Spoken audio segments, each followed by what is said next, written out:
paz de Cristo a todos.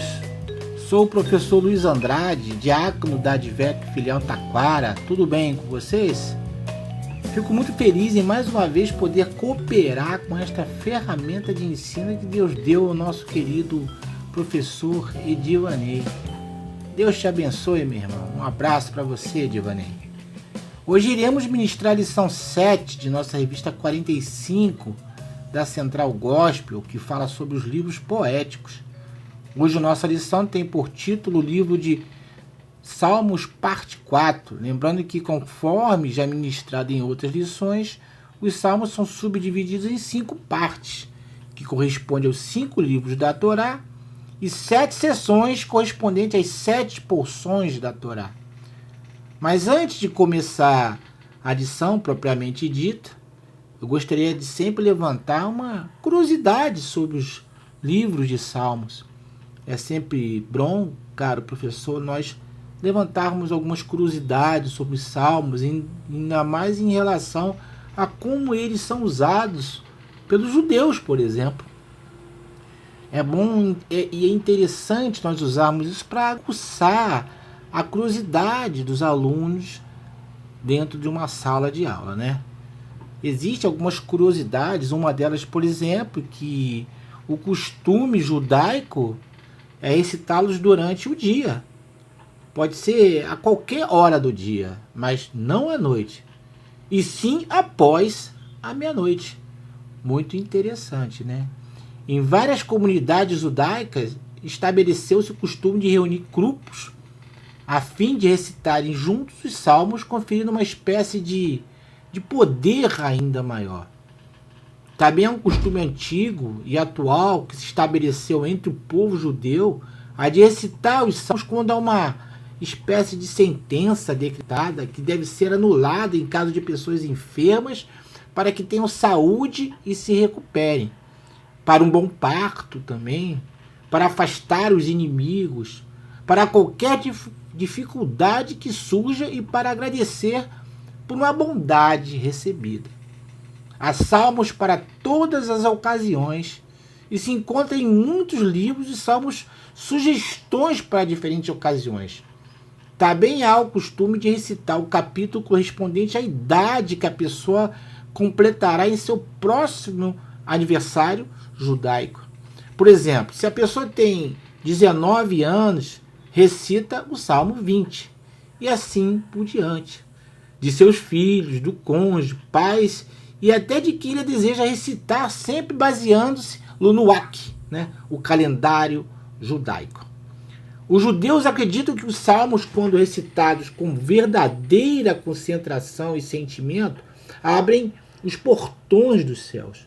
Eles acreditam que se as pessoas conhecessem seu verdadeiro valor e capacidade, alterariam decretos e atrairiam recompensa se o recitarem intensamente. É interessante, né? Mas vamos à lição, né? Eu, como de costume, procuro sempre seguir os tópicos e subtópicos da lição, e é esta orientação, né, que eu dou sempre aos ilustres professores. Seguir a revista é uma forma de prestigiar seus criadores, prestigiar a editora, prestigiar os autores e, obviamente, o principal, incentivar os alunos a ler a revista. É muito comum tu ver aulas muito bem ministradas, por sinal, mas que o palestrante, o professor, o mestre, ele sequer pegou na revista. Isso desencadeia um desânimo ao aluno a comprar a revista ou levar a revista. É muito bom levarmos, incentivarmos o uso da revista nas escolas dominicais, e para isso é importante nós seguirmos os tópicos e subtópicos para que a pessoa, os alunos ali acompanhem os versículos, os comentários. É muito importante. Vamos incentivar em nossas aulas o uso da revista, usando o que está escrito dentro da revista, né? Obviamente, cada mestre, cada professor usa, além da revista, outras ferramentas. comentários seus, anotações da internet, anotações de livros, anotações de suas bíblias, mas isso serve para somar a revista. É importante seguirmos a revista. Esta é a minha orientação. Bom, nossa lição de hoje vai tratar da parte 4 do livro de Salmos. Isso tem como texto bíblico base o contido do Salmo 90, né, do 1 ao 10, o verso 12 e 17 também, que aí corresponde à primeira parte, e no Salmo 104, né, versos 24, 27 e 31. Por que eu falo verso? Porque estamos falando de livros poéticos, e poesia usa-se versos, né? Bom, isso que eu falei, o Salmo 104 é a segunda parte de nossos estudos. O quarto livro, né, esse quarto livro, essa quarta parte que iremos estudar, ela é composta de 17 salmos, que vai de 90 ao 106, dos quais o 90 é atribuído a Moisés e o 101 e o 103 a Davi. A nossa lição de hoje tem como texto áureo o Salmo 91, versículo 1 e 2, um salmo muito conhecido, por sinal, é um salmo muito importante em minha vida, né? Na minha conversão. Eu tenho uma experiência muito boa ao ter esse salmo como referência da minha vida num momento muito difícil. Vamos relembrar aí esse salmo, né? Vamos citar aqui o versículo 1 e o versículo 2, ou melhor, verso 1 e verso 2. Aquele que habita no esconderijo do Altíssimo, à sombra do Onipotente descansará. Direi do Senhor, Ele é o meu Deus, o meu refúgio, a minha fortaleza, e nele confiarei. Glória a Deus. Esse salmo é lindo, fala muito ao meu coração, e eu tenho certeza que fala ao coração de todos nós. Mas vamos aos objetivos da lição. Quais são os objetivos da lição? É sempre muito importante passarmos para os alunos os objetivos da lição. O objetivo da lição é uma forma de direcionar não só o mestre, como o aluno ao que pretende a lição, tanto no que tange ao ensinamento das Escrituras, como o que pretende a lição nos ensinar para nossas vidas. Afinal de contas, a palavra de Deus é um livro que nos passa ensinamento para a nossa vida. O principal ensinamento que a Bíblia nos passa é o ensinamento de aceitarmos a Jesus como único e suficiente Salvador. Mas a Bíblia não é só isso. Ela nos dá exemplo de como vivermos melhor em sociedade. Ela nos fala sobre perdão, sobre a misericórdia de Deus. Nos passa muitos ensinamentos, né? Vamos lá. Esta lição ela está dividida em 3 tópicos. 3 principais tópicos e alguns subtópicos. O tópico 1 fala sobre a eternidade de Deus e a finitude do homem. É o Salmo 90, né? O tópico 2 fala sobre a segurança do Deus eterno. Salmo 91. E o tópico 3 fala o Deus que reina sobre toda a terra. Salmo 104 é a referência. Vamos ao tópico 1 então, gente. A eternidade de Deus e a finitude do homem. Deus é o Senhor do tempo, todos nós sabemos. Seu relógio não é o nosso. Não existe o amanhã, o hoje ou o ontem para ele. Seu relógio não é o nosso relógio, como eu falei. Usamos o tempo cronos. Daí vem as palavras cronógrafo, cronologia, cronograma e outras mais. Medimos tudo em horas, minutos, segundos, dias, anos. Não é assim que a gente mede o tempo? O tempo de Deus não é este tempo. O tempo de Deus nós chamamos de tempo kairos. Mas a Bíblia faz essa distinção mediante as palavras kairos e cronos?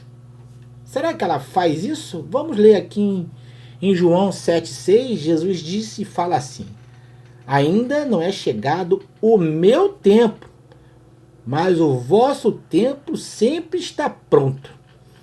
Aqui seria uma ótima oportunidade para demonstrar esta diferença, pois faz referência ao tempo do Senhor, que é o tempo de Jesus, o Deus encarnado, João 1,14, e o tempo dos homens.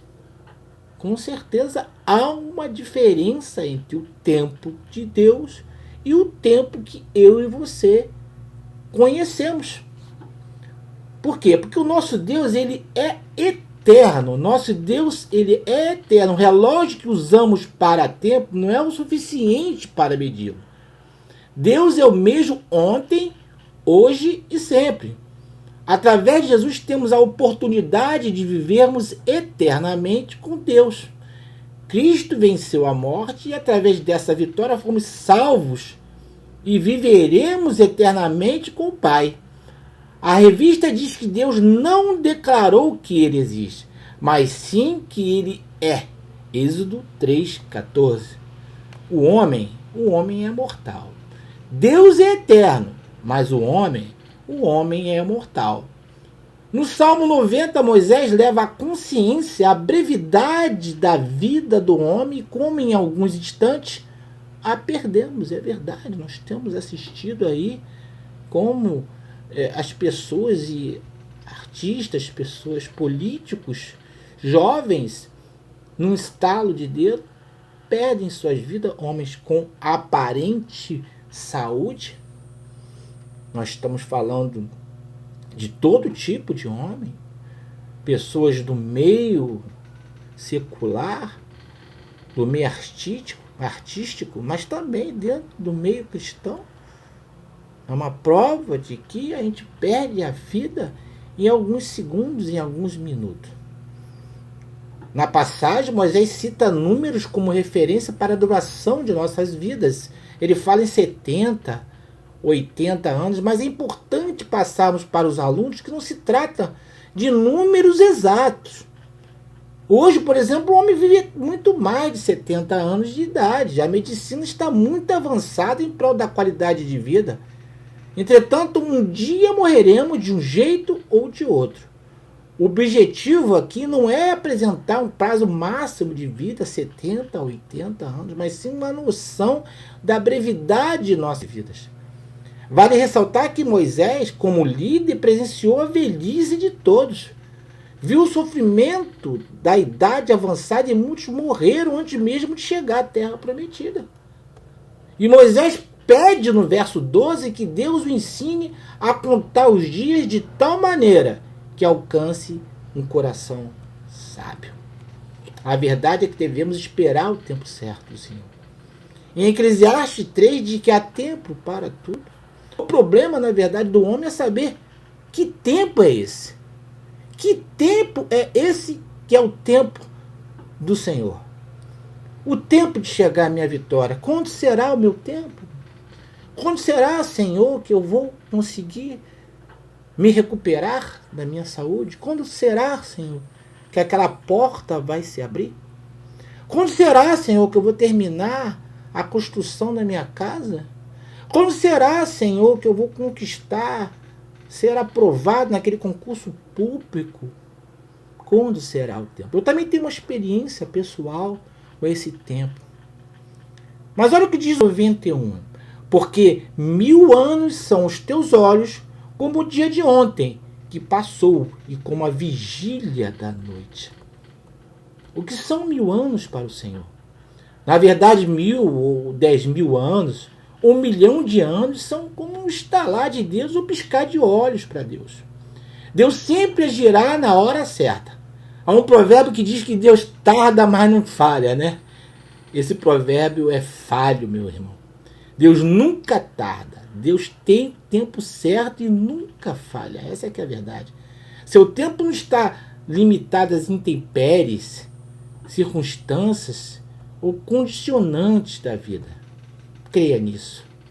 Creia nisso, que Deus tem o seu tempo. Ele não vai te dar um fardo maior do que você suporte. Vamos para o tópico 2. O tópico 2 fala sobre a segurança do Deus eterno. Salmo 91, né?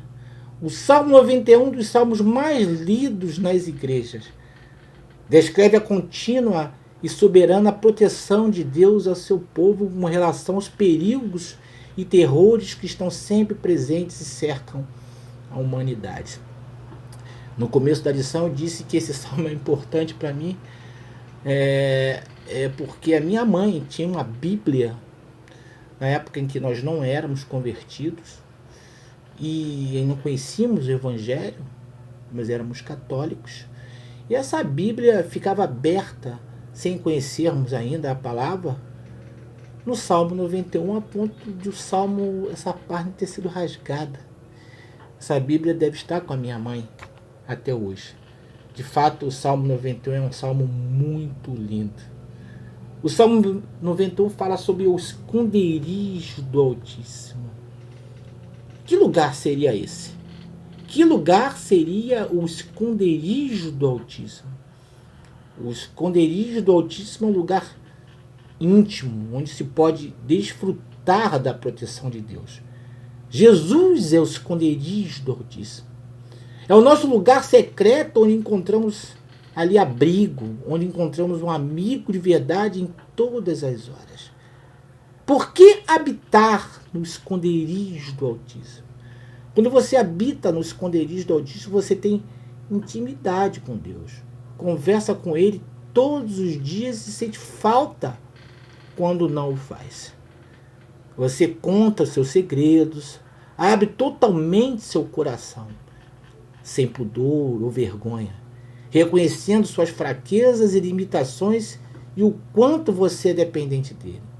O esconderijo é o lugar secreto em que se esconde alguém ou alguma coisa, não é? Onde escondemos nossos tesouros, aí está o nosso coração. Livramento em todo o tempo. Repare na linguagem bélica usada pelo salmista nos primeiros versos. Principalmente no verso 7, quando ele diz: 1000 cairão a teu lado e 10.000 à tua direita.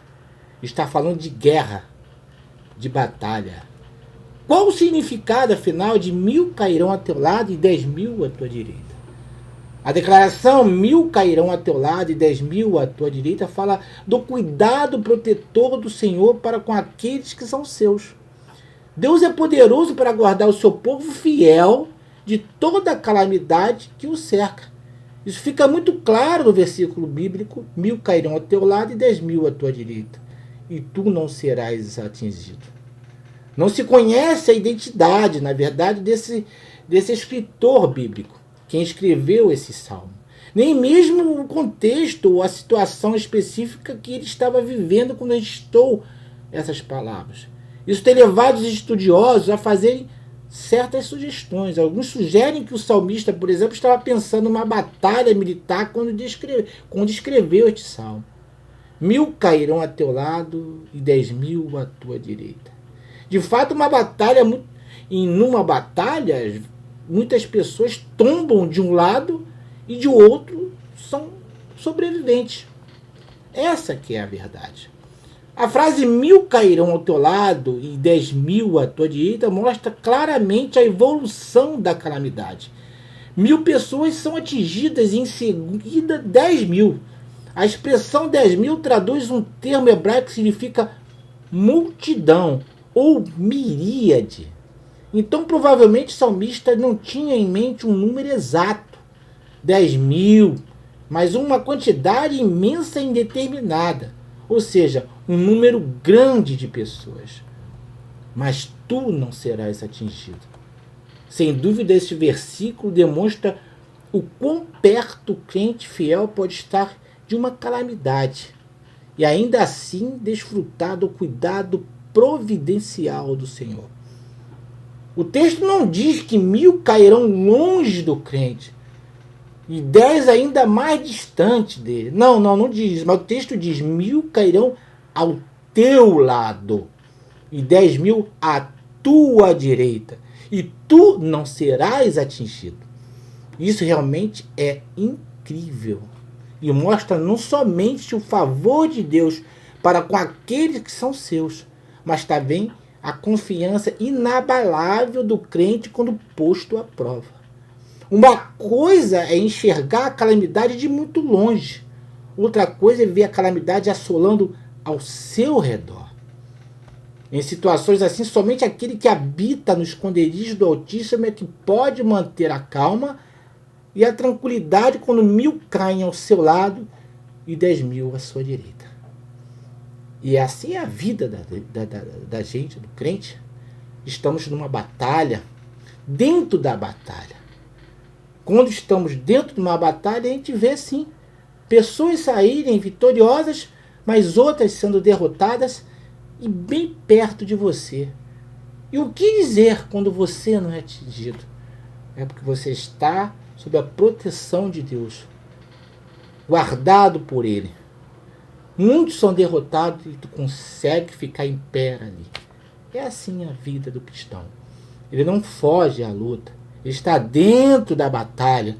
Ele vê a batalha. Ele vê as pessoas sendo derrotadas. Muitos se levantam bem perto de você. Mas você está ali em pé. Continua na sua caminhada.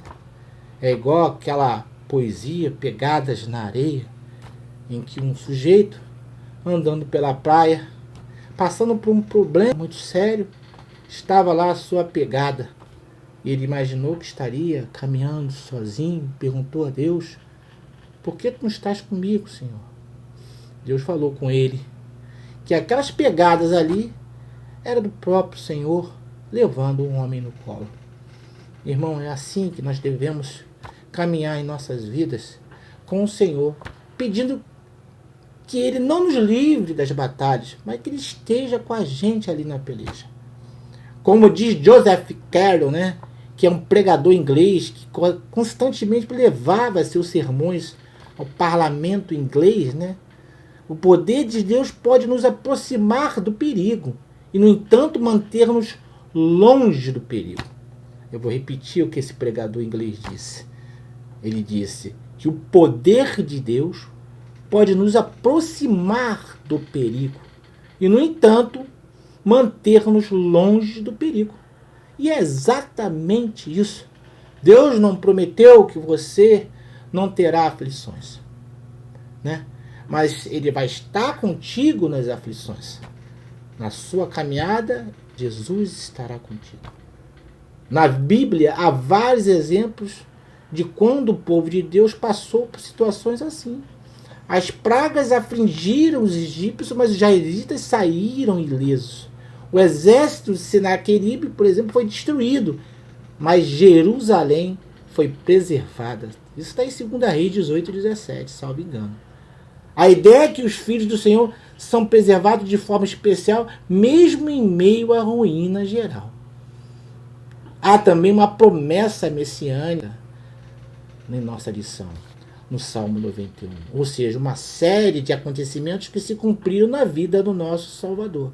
Entretanto, não devemos esquecer que estamos em Cristo e as promessas cumpridas a Ele nos estenderá um dia, se nos mantermos fiéis até o fim. Da mesma forma que o Pai prometeu ao Filho estar com Ele na angústia, Jesus também prometeu aos que creem estar com Ele todos os dias.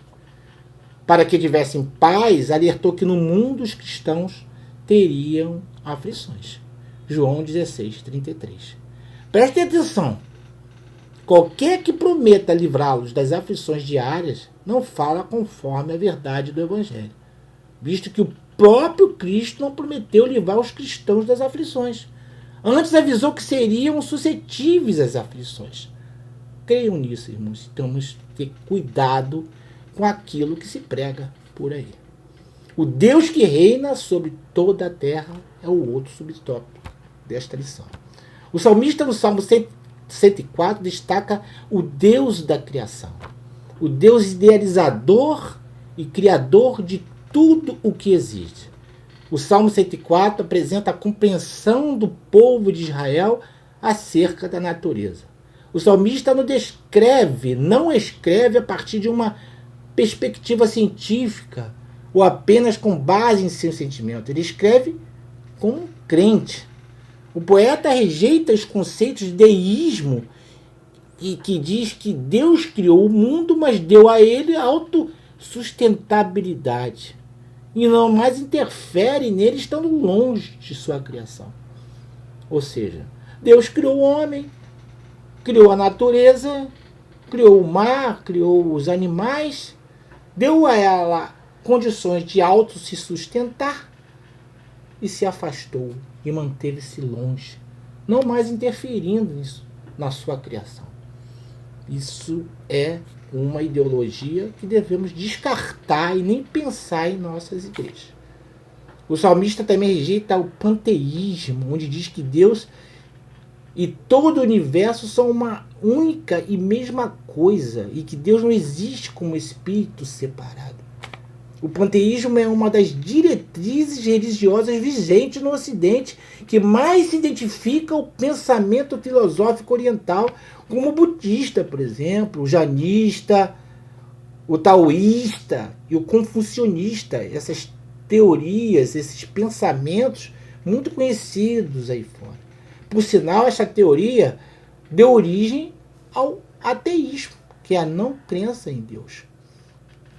Ou num Deus, né? A verdade é que por meio de sua palavra, Deus criou e sustenta o mundo. Essa é que é a verdade. O paralelo entre este salmo e a história da criação em Gênesis 1 é simplesmente notável. No momento em que este salmo foi escrito, a história da criação era conhecida e aceita. Deus é louvado por renovar a terra e realizar o milagre da fertilidade e do crescimento. O Salmo 104 descreve de forma clara uma interatividade entre Deus e sua criação, entre Deus e a natureza.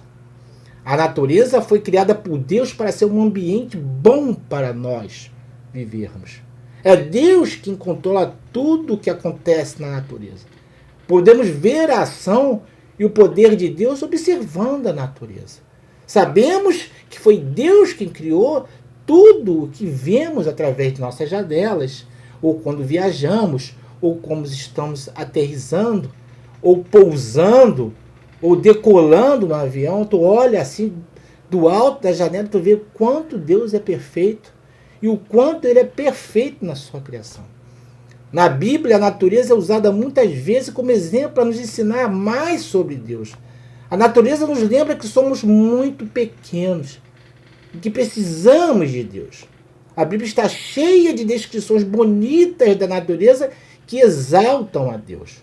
Deus criou todas essas coisas, né, no princípio, a partir de uma terra sem formas, vazia.